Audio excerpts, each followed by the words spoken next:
This is a mouse that's near and dear to me because I spent the last 2 years with it. I'm Rio Gian and welcome to the channel.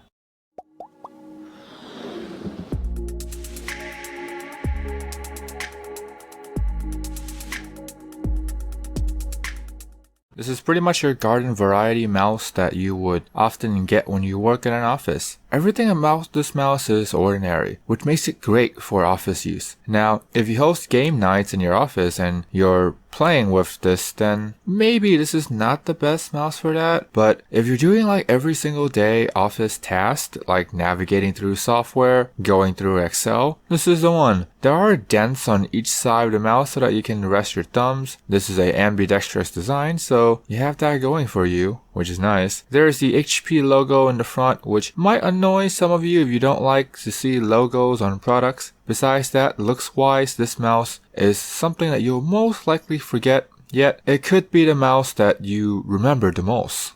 In my hands, this mouse feels small. I can't palm grip, but those with smaller hands, this mouse might work with palm grip, which is great. The button feels stiff. You have to use more force than expected to get the mouse to click. The scroll wheel also doesn't feel the best because it's rubbery and not that satisfying to the touch. But the question is, would you really notice all of this? Honestly, when it comes to work and you're there pretty much 8 hours a day doing whatever the task that needs to be done, you're most likely focused on the task that needs to be done, or you're goofing off trying to find a way to kill time. Depending on who you are, depending on the job that you have. Most likely, you wouldn't bat an eye with this mouse and you'll never be paying attention to how it feels. So, for those of you that are watching this video, maybe it's time to pay some attention.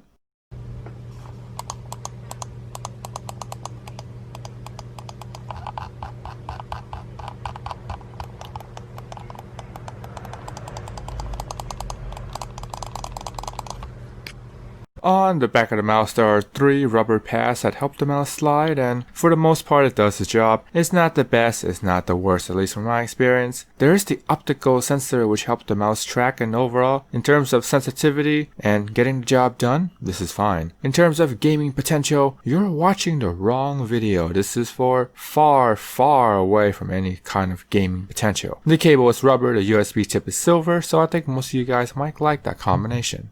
Chances are, if you work in an office, this mouse is given to you. If you happen to be shopping around for something like this, I have a link down below. It's gonna run about $8 to $10 depending on where you click and when you click on the link, check it out. For the most part, honestly, if you just need a mouse to do office work, then this is it. This mouse will get the job done. If you want a mouse with any gaming potential, I would say avoid this one. During the time when I post this video up, it should be about 2 going on maybe 3 years since I graduated and work full time. I was given this mouse for work and I remember using it until it breaks. I actually kept this one as a memento. They give me a replacement. I know, like, this is some kind of like sentimental item for me because I've been using it for so long doing work. So there's some form of attachment. But for you, honestly, this might not matter whatsoever. Hopefully, if you guys enjoyed the video, if you're new, then click subscribe, the bell, thumbs up for more content. You guys stay awesome.